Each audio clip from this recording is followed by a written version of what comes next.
Hi, it's KCCK's Culture Crawl. I'm Dennis Green, and my guests today are with the Czech Village Association putting on Cedar Rapids Annual Houby Days contest. Adam Sines is here. Adam, welcome. Thank you very much for having me. And Jeff Simoneau. Hi, Jeff. Hi. Nice to have you both here. I know you're both involved with the festival. Adam, you're, of course, a business owner. Yeah, Up and Smoke Barbecue. Czech Village, your awesome barbecue place. How's the barbecue biz? It's doing fantastic. Smoky as always. And Jeff, you call yourself a checkmate, a check by marriage. That's how you right. got involved in all I this. do a lot of volunteering through the Czech Village Association and through the museum, National Czech and Slovak Museum and Library. And Houby Days has been going on for as long as I can remember. This is the 48th year. Okay. Yes. They had a couple of years in between COVID that couldn't quite come out, but they've been keeping it going now for just about as long as anybody could remember in Cedar Rapids. Yeah, it's a great tradition. Houby, of course, is a Czech word that means mushroom. Mm-hmm. Correct. Sort of, kind of, right? Yeah. I'm kind of on the right track there. It's right around there. And so there's always, since it's mushroom season and morel season in Iowa, that's always a big part of this. For sale, and there is a morel mushroom contest on Saturday at front of Lions Bridge Brewery. Oh, okay. Well, how do you judge a morel mushroom? What are the criteria that go into They're going to have a winner? 4 categories. They will have the most unique for shape, I imagine.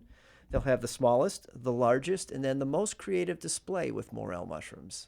Okay. Yeah. But there's a lot going on besides mushrooms. And Adam, I know that live music is near and dear to your heart. You're a performing musician in addition to running the barbecue place.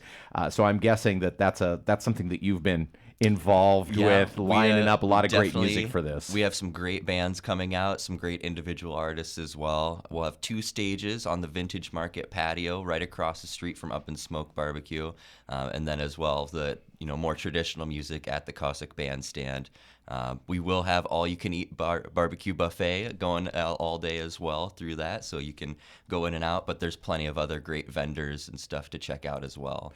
So, as you said, a variety of music. So you're going to have not just traditional Czech music, but there's going to be lots of different kinds of bands for people. Yeah, there are a couple of different individuals coming out just to do their kind of classic folk rock singing thing that people love to hear around town. Kind of singer-songwriter type stuff. That's right. And then some great bands as well. We have our open jam, so any musicians can come out that evening and perform with us, and they'll all eat that buffet for free as well. Rich Wager was in last week, and I know that the Swampland Jewels Trio is going to be one of the bands that perform. He was pretty jazzed about that. Yep, they've been out a couple times with us, and they always do a great job. A couple other ones, Barefoot Becky has been with us a couple times. She's some of that more traditional Czech style. Big following. Yes, yeah. She brings a great little crowd out, and she knows how to put on a fun time, that's for sure. And there's also a heavy metal tuba band. That's right. Well, You what definitely have to see that. What would a Czech festival be without heavy metal tuba? There you go.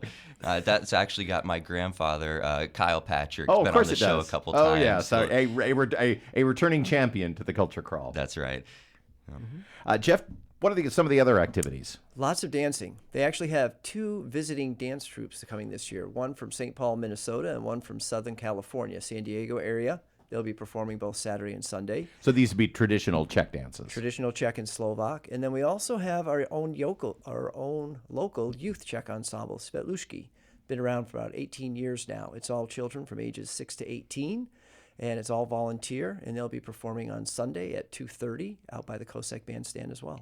I'm sure there'll be kolaches. There will be kolaches to be purchased. There's also demonstrations at the Czech Museum on Saturday and Sunday. You can learn how to make them. There'll be kolaches for sale there as well as at the Health Hut.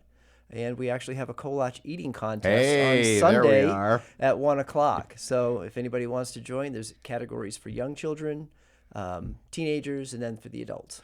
What are the days and hours of the activities? Everything starts Saturday and Sunday at like 9 in the morning with the kickoff, and they end at 9 p.m.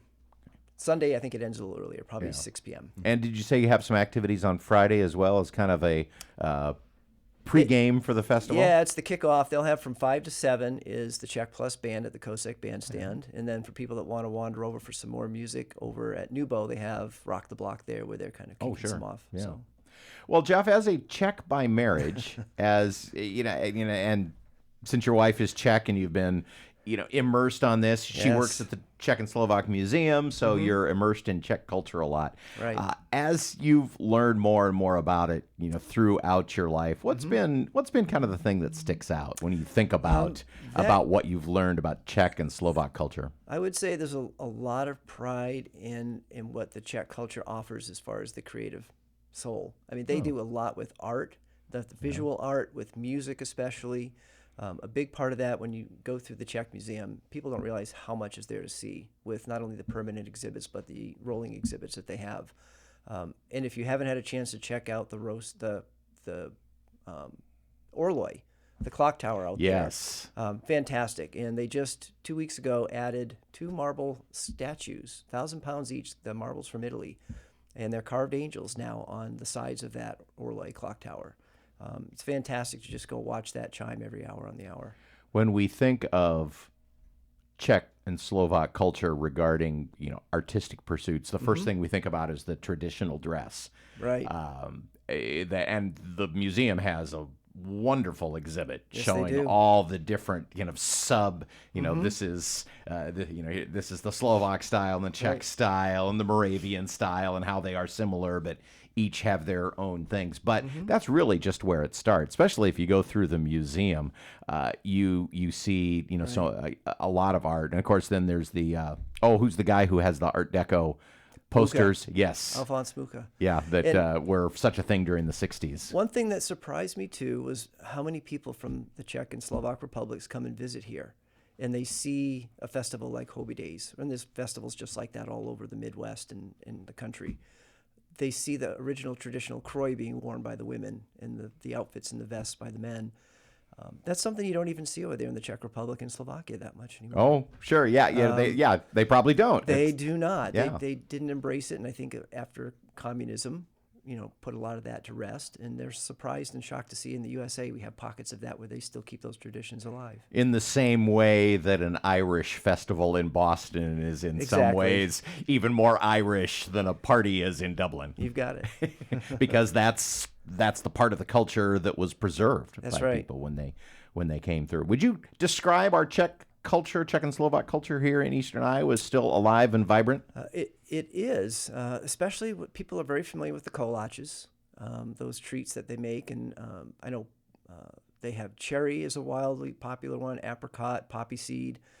I've seen them with cream cheese, apple. You can make them with almost any kind of filling if you want. But And you can learn how to make them at the you fest. can learn That's how to right. make them this weekend anytime. And, yeah. Okay, well, we mentioned heavy metal tuba with Kyle. Aside from that, Adam, give us a couple more bands that we should definitely plan on seeing. Well, we're going to have Patrick Tecklenburg and Wyatt Forrester, 2 great local singer-songwriters, are going to be performing with us.